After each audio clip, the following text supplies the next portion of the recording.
사도신경으로 신앙 고백하겠습니다. 나는 전능하신 아버지 하나님 천지의 창조주를 믿습니다. 나는 그의 유일하신 아들 우리 주 예수 그리스도를 믿습니다.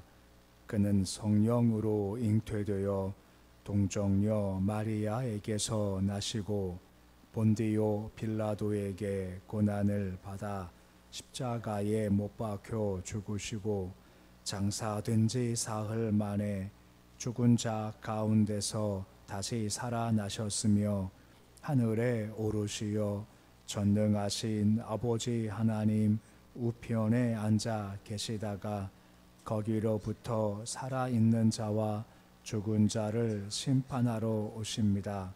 나는 성령을 믿으며 거룩한 공교회와 성도의 교제와 죄를 용서받는 것과 몸의 부활과 영생을 믿습니다. 아멘. 찬송가 305장 찬양하겠습니다.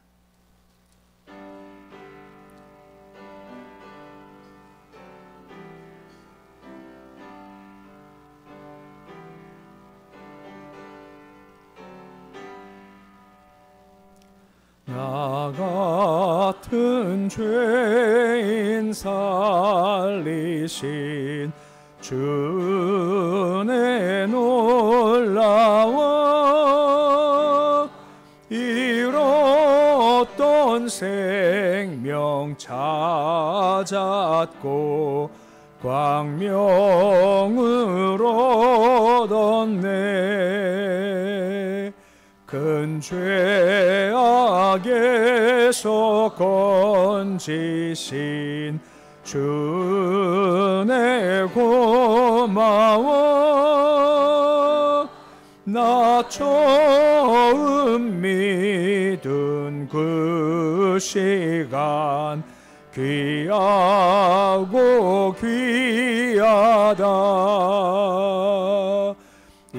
이제껏 내가 산 것도 주님의 은혜라.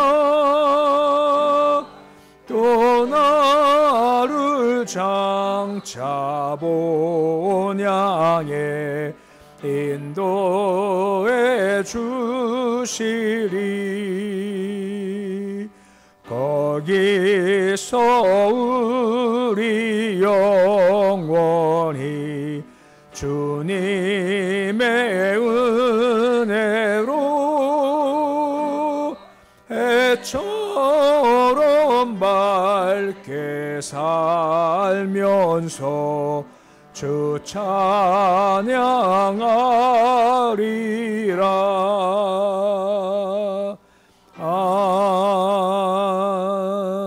아멘. 543장 찬양하겠습니다.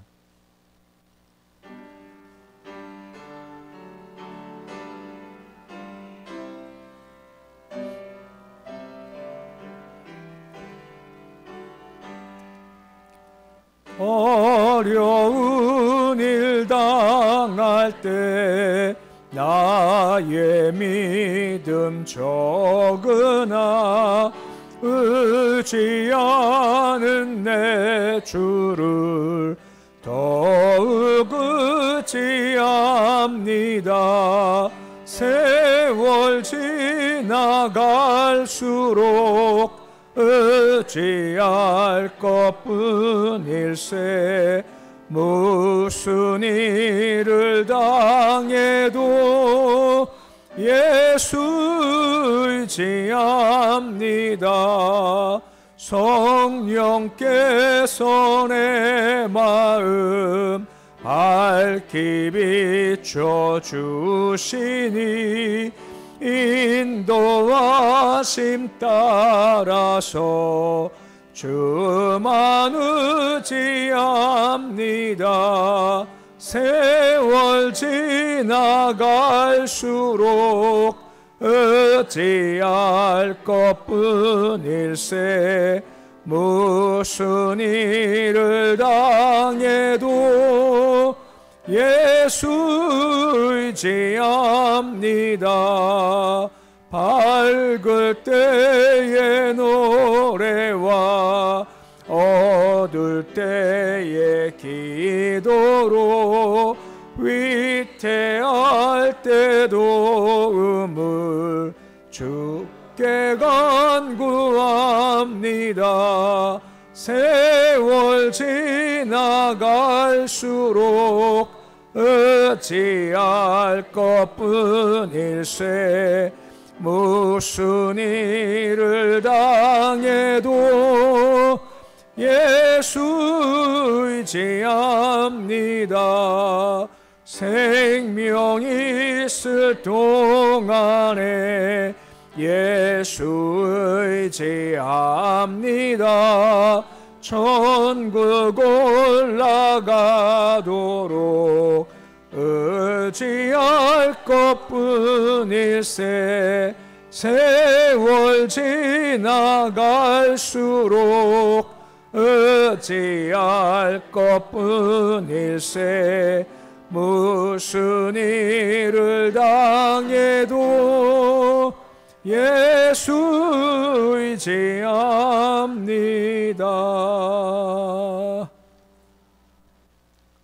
오늘 말씀은 에스겔서 16장 8절에서 14절까지의 말씀입니다. 에스겔서 16장 8절에서 14절까지의 말씀입니다. 에스겔서 8장 16장 8절에서 14절까지의 말씀 우리 함께 봉독하겠습니다. 내가 내 곁으로 지나며 보니 내 때가 사랑을 할 만한 때라. 내 옷으로 너를 덮어 벌거벗은 것을 가리고 내게 맹세하고 언약하여 너를 내게 속하게 하였느니라. 주 여호와의 말이니라.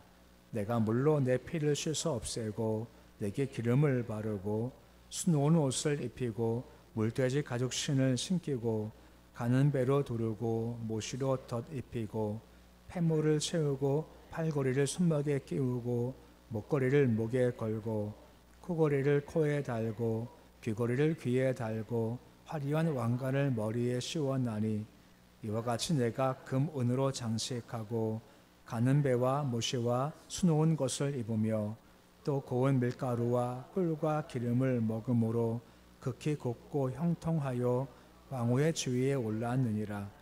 내 화려함으로 말미암아 내 명성이 이방 중에 퍼졌음은 내가 내게 입힌 영화로 내 화려함이 온전함이라. 나 주 여호와의 말이니라. 아멘. 오늘 말씀은 어제 말씀 이어서 계속 하나님의 베푸신 은혜 이야기입니다.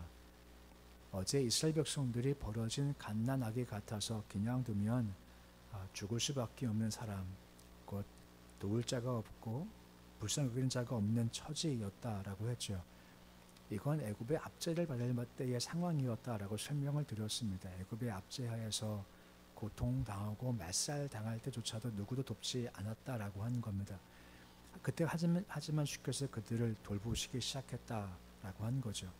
특히 그들이 고난 중에 부르짖음이 있었고 부르짖은 주님께서 들으셨고 기억하시고 돌보셨고 그들을 학대 중에서도 번성케 하셨다 하는 것들을 우리가 보았습니다. 이게 은혜라는 거죠. 오늘 말씀 계속해서 같은 은혜 이야기, 곧 이스라엘 민족이 세워지고 점점 강하게 되는 것들을 한 여인의 성장을 통해서 계속해서 설명을 해주고 있습니다. 본문 8절 말씀 보시면 이런 말씀이 있죠. 내 때가 사랑을 할 만한 때라라고 언급을 해주고 있습니다. 사랑할 만한 때다라고 하는 것은 이제 좀 성숙해 가게 됐죠. 누군가 사랑을 받을 만하고 또한 그 자신도 사랑할 만한 때가 된 만큼 성숙했다라고 하는 것입니다. 이건 영적으로 볼 때 신랑이신 주님께서 영적 신분 이스라엘 백성들을 자기 백성을 삼으시기 위해서 언약을 베푸시기 적당한 때가 되었다라고 설명을 해주고 있는 겁니다. 좀 구체적으로 설명하면 이스라엘 백성들이 애굽에서부터 해방됐고 그리고 이제 신의 산에 오게 됐죠. 거기서 주님께서 이스라엘 백성과 언약을 맺으시지 않습니까? 넌 내 소유다라고 말씀하십니다. 이 소유라는 말은 새 굴라라는 말로서 내 소유, 소유물이 아니라 원래 뜻은 보물이라는 겁니다. 넌 나의 보물 같은 존재다 말씀하고 거룩한 백성, 제사장 나라라고 신분을 부여해 주셨고 그 언약 가운데 나는 너 하나님이 되고 넌 내 백성이 된다 하면서 언약을 맺은 상태라고 한 것이죠. 지금 그 모습을 설명해 주고 있는 겁니다. 내가 내 옷을 너를 덮겠다라고 말씀해 주고 있습니다.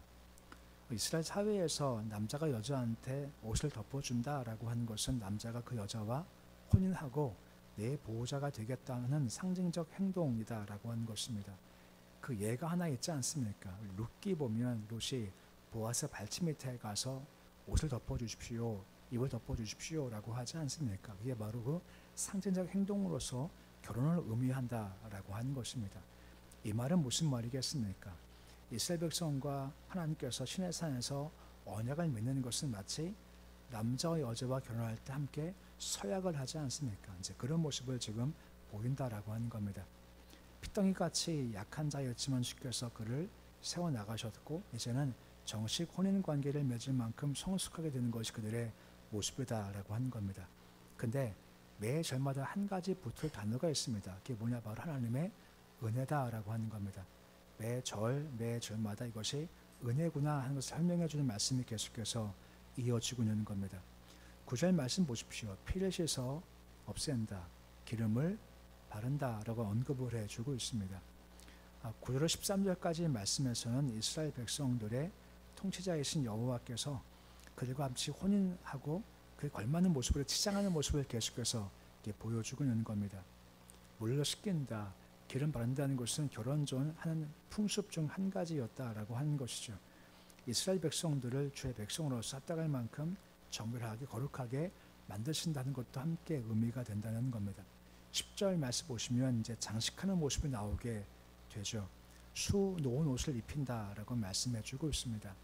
수를 놓았다라고 하는 것은 보통 우리가 수를 놓는 것이 아니라 금과 은과 각종 보석으로 장식된 값비싼 옷을 가리키는 표현인 겁니다.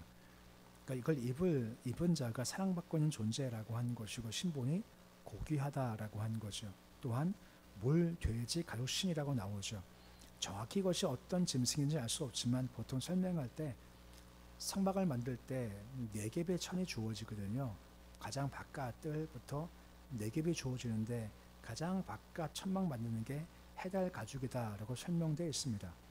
사실 해달 가죽이라고 하지만 사실은 돌고래 가죽이라고 알려져 있죠. 이것도 역시 마찬가지로 질긴 돌고래 가죽으로 만든 고급 신이다라고 생각할 수가 있고 특별히 그 자체가 물론 중요하지만 신발을 신는다는 것은 어떤 의미입니까? 종이 아니라 자연이고 신분이 고귀하다 표시할 때 신발을 신는다 한 것을 설명해 주고 있습니다. 가는 배에 있는다. 가는 배라는 것은 애굽에 생산되는 가장 최고급 배를 얘기해서 애굽이나 이스라엘 땅에도 가장 최고의 제사장들이 입는 그런 귀한 옷이었다라고 하는 것이고 못이라는 것은 원어 의미에서 비단을 가리키는 겁니다. 이렇게 좋은 옷을 입으셨고 신을 신기셨다라고 하는 것은 주께서 이스라엘 백성들을 점점 강하게 하시고 단단하게 해주시겠다라고 말씀해 주고 있고 소위 말해서 강대국 되게 하셨다라고 설명해 주고 있는 겁니다. 가나안 땅 점령해 나갈 때 말입니다. 한번 아이성 때 위기를 당했었고 다 승승장구하지 않습니까? 주변 민족에서 두려움받던 민족이 이제 누군가한테 강함으로 말미암아 두려움 주는 민족이 되었다라고 하는 것이죠. 가나안 땅 정복할 때 싸우지 않고 차지한 땅이 있죠. 바로 기브온입니다. 기브온이 소문 듣고 와서 무릎 꿇지 않습니까? 강한 나라가 그만큼 되었다라고 말씀을 해주고 있는 겁니다. 피덩이같이 가장 약한 존재를 주님께 점점 강하게 세워나가신다는 것도 역시 마찬가지로 은혜라고 하는 거죠. 11절 말씀 보시면 폐물을 채운다, 팔걸이를 끼운다, 그리고 목걸이를 목에 건다라고 설명해 주고 있습니다. 아름다운 보석으로 신보를 치장하는 것, 이게 그 당시 관습 중 한 가지였던 것이고 이렇게 치장해서 주께서 보시기 아름답게 하시겠다라고 말씀해 주고 있습니다. 12절 말씀에 코걸이, 귀걸이, 왕관을 씌운다라고 한 거죠. 이 표현들은 물론 신부가 혼례 전에 장식한다라고 할 수가 있겠습니다만 특별히 왕관이다 있다라고 한 것입니다. 곧 주께서 왕후나 공주가 쓰는 것 같이 특별한 관으로 씌운다라고 한 것, 그 의미가 크다라고 한 거죠. 그만큼 그들을 세워 나가시겠다라고 말씀해주고 있고 은혜가 그만큼 풍부하다, 풍성하다라고 말씀을 해주고 있는 겁니다. 한 가지 기억할 것은 한 번 더 말씀드리겠습니다만 전부 다 신부의 장식물들이지 않습니까? 뭐 팔, 고리, 귀걸이, 코걸이, 왕관 등등이 많아요. 근데 이런 것들을 상징하는 것이 외적인 모습도 되겠습니다만 또 한 가지 하나님의 자녀이기에 그에 합당한 신분의 열매를 맺는 것이 필요하다라고 하는 거죠. 소위 뭐 법도라는 것이 있죠. 법도가 뭔가요? 평민 법도와 왕궁 법도가 그만큼 다르겠죠. 곧 우리의 신분 변화는 순식간입니다. 이게 무슨 말이죠? 예수 믿으면 바로 우리 신분이 주인에서 하나님의 자녀로 확 달라지게 되지 않습니까? 이건 순식간입니다. 하지만 죄인 신분에서 주의 자녀로 살아가는 그런 삶의 변화는 순식간 될 수가 없다라고 하는 것이 이것은 시간에 좀 걸리는 겁니다. 이것을 뭐라 말합니까? 성화라고 하죠. 칭의는 순식간입니다. 성화는 좀 시간이 좀 필요하죠. 지금도 우리도 성화의 과정을 지금 밟아가고 있지 않습니까? 곧 여인을 아름답게 장식하는 것처럼 우리도 신분은 바뀌었지만 아직까지 삶의 변화가 되지 않았으니 마치 폐물로 귀걸이로 나를 장식하듯 우리도 삶에 합당한 열매를 가지고 점점 주의 신부답게 왕관 쓴 왕후답게 삶이 달라진 것이 분명히 필요하다라고 말씀을 해주고 있는 겁니다. 우리 장식은 그런 보석이 아니라 우리의 내부에 내적인 열매가 필요하고 그 내적 열매, 성령 9그 열매와 같은 열매를 맺음으로 우리 열매를 보이는 것이 분명히 필요하다 하는 것도 함께 볼 수가 있게 되는 겁니다. 13절 말씀 중반쯤 보시면 음식에 나오죠. 고운 밀가루, 꿀, 기름을 먹는다라고 나옵니다. 당시 평민들은 주식이 보리였답니다. 밀은 주로 상류층들이 먹었고 그것도 고운 밀가루라고 하면 최상층이 먹던 음식이었다라고 하죠. 꿀과 기름은 음식을 만들 때 그것을 맛있게 만드는 그런 재료였다라고 하는 거죠. 이렇게 좋은 건 먹이셨다라고 하는 것은 주께서 이스라엘 백성들을 그만큼 풍성케 하셨다 하는 것도 말씀해 주고 있다라고 하는 거죠. 광야에서 먹이시지 않습니까? 솔로몬 때 그만큼 풍요롭게 해 나가셨다라고 하는 거죠. 그만큼 주님께서 베푸시 공급하셨음을 지금 말씀을 해주고 있다라고 하는 겁니다. 지금 말씀을 쭉 보시면서 이스라엘 백성 이야기, 한 여인 이야기가 아니라 이 말씀 보면서 나를 대입하는 것이 가장 중요하다라고 하는 겁니다. 내가 이런 존재였지만 주께서 이렇게 나를 선택해 주셨고 세워주셨고 공급해 주셨구나 하는 것이 함께 연상돼 흘러가는 것이 오늘 말씀의 내용이다라고 할 수가 있는 겁니다. 왕후가 되었다는 것은 말씀했습니다만 더 이상 바랄 수 없는 축복의 자리까지 가게 되었다. 최상 축복을 받았다라고 하는 것입니다. 근데 오늘 말씀은 나오지 않고 다음에 나오겠습니다만 이만큼의 복과 은혜 경험했죠. 지금 현재 그의 모습은 어떤 모습인 건가요? 지금 에스겔이 언제 때 준 말씀이죠? 1차 포로, 2차 포로 당했고 3차 멸망 앞둔 상태를 지금 얘기한다는 거죠. 이때의 모습과 지금 모습은 비교해 보라라고 하는 겁니다. 그만큼 은혜 받고 충만해서는 모습은 뒤로 하고 주를 배반했던 너희 모습 말이다라고 하는 겁니다. 그만큼 은혜가 많이 받았음에 불구하고 이걸 배반한 너희 모습이 그만큼 악한 것이 아니냐 하는 것들을 함께 보라라고 말씀을 해주고 있다라고 하는 겁니다. 그만큼 은혜와 배반 사이가 간격이 참 크다라고 할 수가 있는 겁니다. 14절 말씀 본 중반쯤에 뭐라 말씀하십니까? 내가 내게 입힌 영화라고 하는 거죠. 주께서 말씀하신 것처럼 내가 내게 입힌 영화가 있다라고 하는 거죠. 지금 화려함도 있지 않습니까? 아름다움도 있지 않습니까? 보석도 있지 않습니까? 풍요로움도 있지 않습니까? 이것은 이스라엘 민족이 점점 커지니 주변 국가에서 이스라엘 백성들을 부러워할 만큼 크게 세워지게 되었다라고 하는 거죠. 근데 그 이유가 뭐라고요? 내가 내게 입힌 영화라고 하는 겁니다. 그 주가 베푸신 영화가 있었기에 그만큼 세워지게 되었다라고 말씀하고 있고 이것이 은혜의 결과라고 하는 것입니다.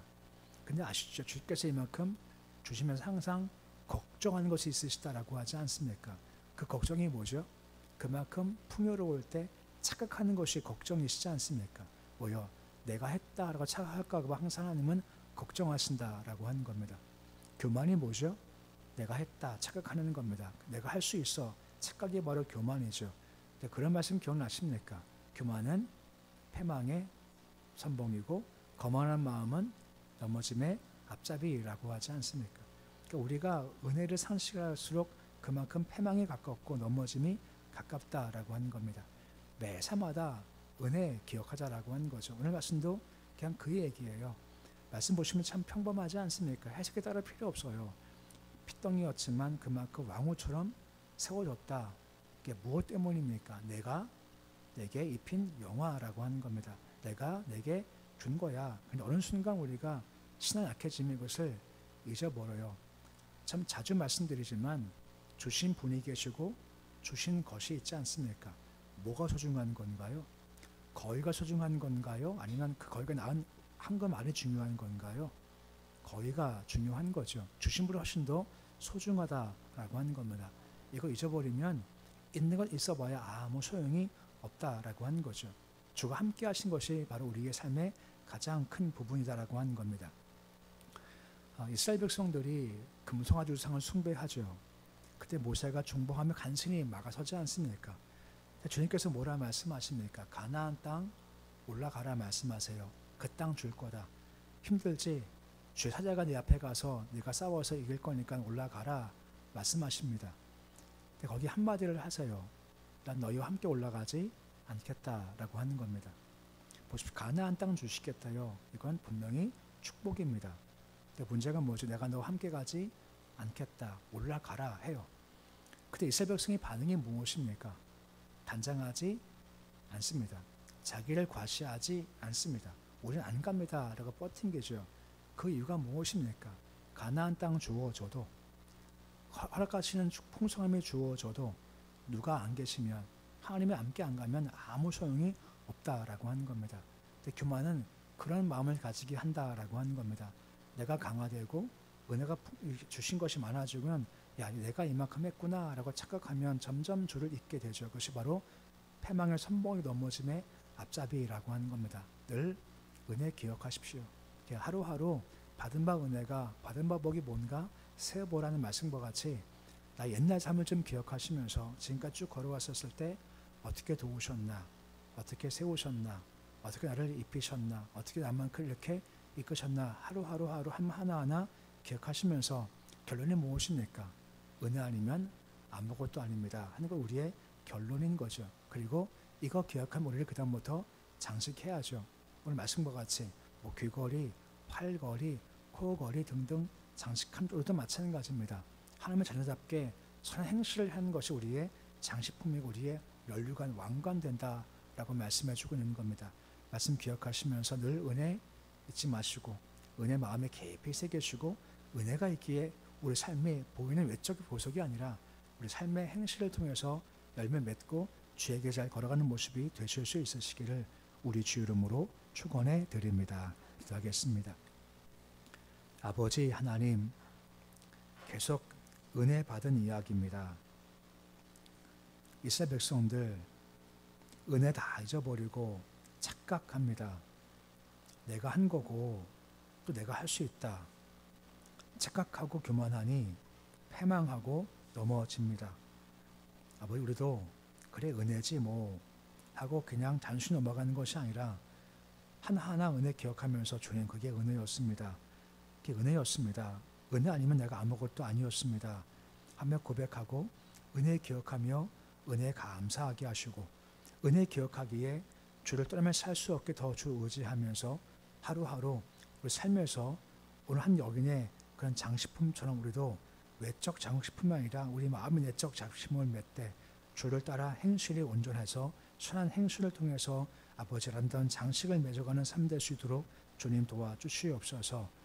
아버지 교만하면 망합니다. 하나님이 없다 하면 망합니다. 하나님을 잊어버리면 타락할 수밖에 없습니다. 매 순간마다 주가 함께 하시고 주가 도우셔야 하는 겁니다 하는 의존한 마음 중 아버지 주께 허락하신 길 잘 걸어가도록 주님 도와주시옵소서. 오늘 또한 하루의 새벽을 주심을 감사를 드립니다. 오늘 새벽의 주를 배움으로 하루가 시작되었습니다. 하루하루 더 은혜 가운데 걷게 해주시고 오늘 도우셔서 예수 이름을 가지고 부르실 때 아버지 말씀하신 것처럼 들으시고 기억하시며 돌보아 주시기를 소원합니다. 아버지 주께서 돌보아 주실 부분들이 주께서 행하실 부분이 참 많이 있습니다. 이건 내가 해도 안 되고 힘을 다해도 안 되고 애를 써도 안 되는 것들이 많습니다. 주님 은혜 가운데 개입해 주시고 간섭해 주셔서 주의 건설을 통해서 해결하시고 풀어주시고 치료하시고 이끌어가 주시옵시고 그중 우리 가운데 삶에 응답받은 기쁨을 있도록 주께서 도와주시옵소서.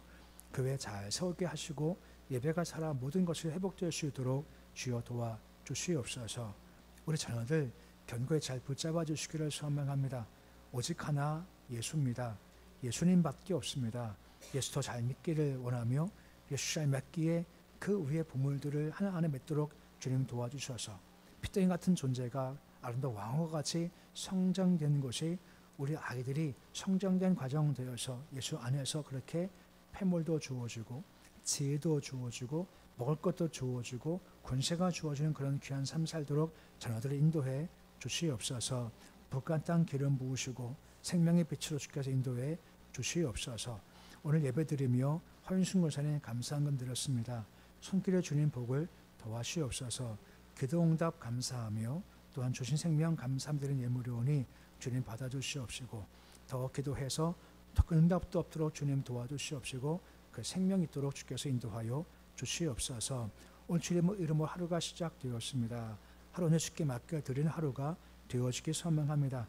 예수와 함께 걸어가며 오늘도 찬송하며 기뻐하며 감사하는 복된 삶 살 수 있도록 도와주시옵소서. 예수님의 이름으로 기도드립니다. 아멘.